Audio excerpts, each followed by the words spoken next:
You know, a lot of women think that urinary incontinence is normal. I've had babies, I'm getting older. Their aunts or their parents told them, well, you had that, you're getting older, you're going to just have to wear a pad or deal with it.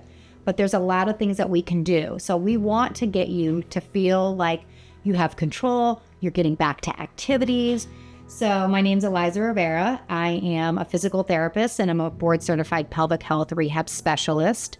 So I have a doctorate in physical therapy, and then I went through specialized training and took a board exam to say kind of I'm in the top best of the best to be able to manage these conditions and disorders and get you back to your best self. The pelvic floor is a compound of structures that close the bony pelvic outlet. It's comprised of ligaments, fascia, and then obviously muscles. And so the muscles that we talk about when we talk about Kegel exercises or pelvic floor muscles are what's called the levator ani muscle group.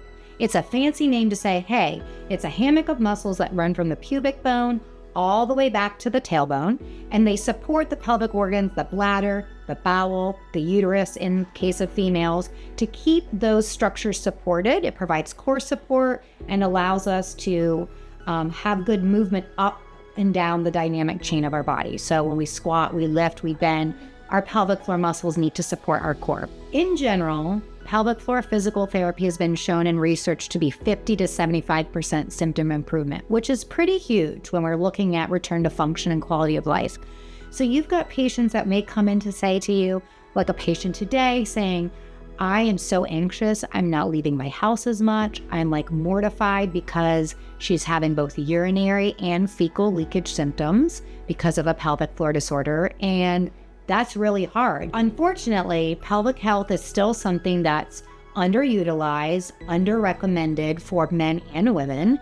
And so we're starting to be better about advocating, and women are, with social media, there's a lot of education being put out there and videos and things like that. So now a lot of individuals are seeking it out and they're asking providers to send them because they don't want to have issues later on down the line. So they're saying, hey, I just had a baby 2 months ago, I'd like to go.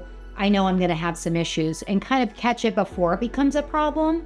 So you might be thinking that you're alone, right? And that you have to suffer with these things because a lot of people assume it's normal, but it's not normal. And you're not alone. We know that there's a large percentage of both males and females that have disorders of the pelvic floor. It's about 30%, 30 to 40 depending. And obviously certain things can increase that risk, right? So you're more likely to have a pelvic floor disorder shortly after giving birth. So seeking out those key times or after maybe abdominal pelvic surgery can increase your risk for having things. So the goal is early intervention. If you're watching the video today, the biggest thing I want to say is if you've had any urinary leakage in the last 3 months, even if it's a small amount, could be rushing to the toilet, could be, you coughed or sneezed and a little bit of urine leaked out, that is not normal. So that's a great time to seek out services and get intervention before it gets worse in the future.